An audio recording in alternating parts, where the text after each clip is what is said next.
American Northwest Magazine is a variety channel that covers a wide range of topics.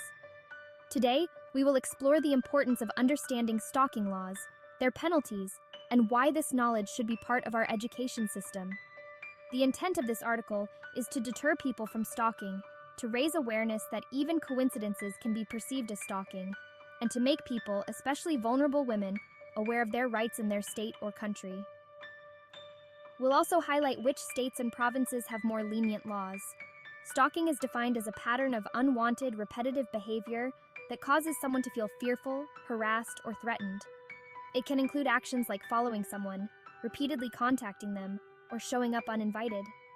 To understand the serious possible consequences of stalking for both the victim and the perpetrator, let's look at a real-life case. Anna Nasset. Anna Nasset stalking case details.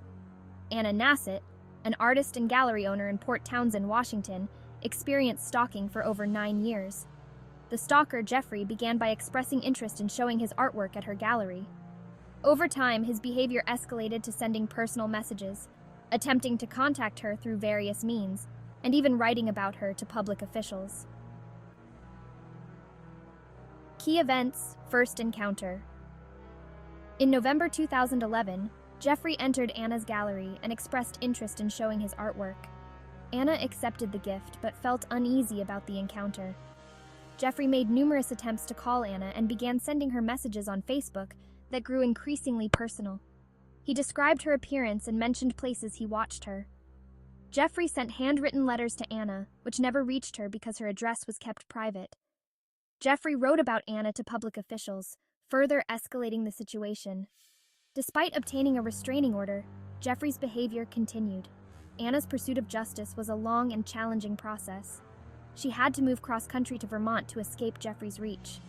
With the help of prosecutors, Anna was able to secure a 10-year prison sentence for Jeffrey in 2019. This was one of the longest sentences ever handed down for a felony stalking conviction. Anna's life was significantly altered by the stalking. She had to change her routines, avoid certain places, and live in constant fear. Despite the ordeal, Anna has become an advocate for stalking awareness, sharing her story to help other survivors. We have provided a link to her advocacy website in the description, along with a Good Morning America story about her ordeal.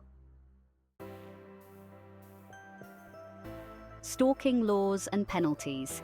In the United States, in Washington state, the penalties for stalking are severe.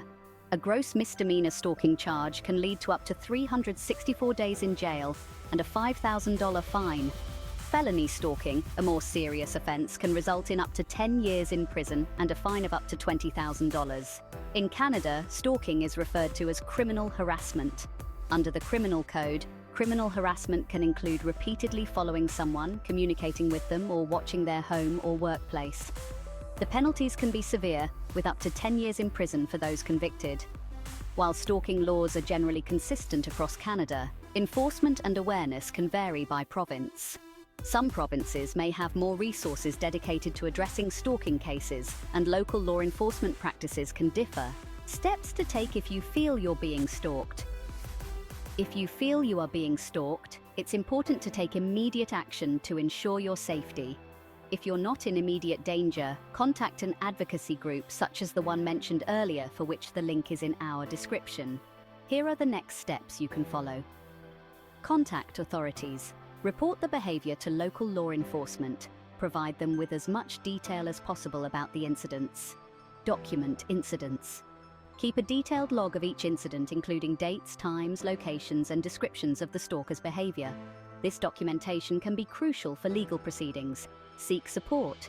Reach out to support groups or hotlines for advice and assistance. They can provide emotional support and practical guidance.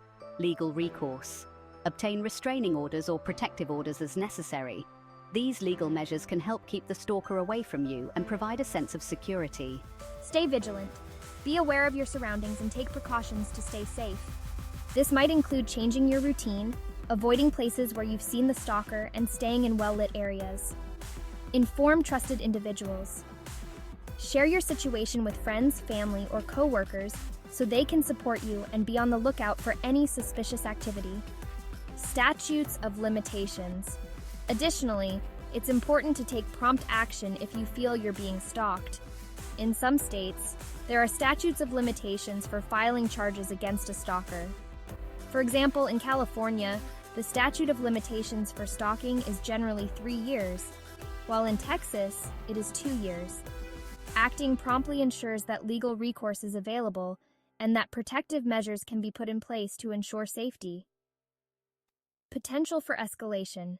It's crucial to recognize that stalking can escalate to dangerous and even deadly levels. Even after serving time in prison, a stalker may continue their behavior. This is why it's essential to remain vigilant and take all necessary precautions to protect yourself. Conclusion.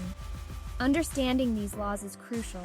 Incorporating legal education into our school curriculums can empower young people to make informed decisions and understand the consequences of their actions. Let's spread the word and advocate for legal education in our schools. Knowledge is power, and by raising awareness, we can help create a safer and more informed society. Thank you for watching. If you found this video helpful, please like, share, and subscribe to American Northwest Magazine for your entertainment and education on many subjects. And don't forget to click on the notification bell so you never miss an update. Also, comment on where you're watching from and share any personal experiences with the subject.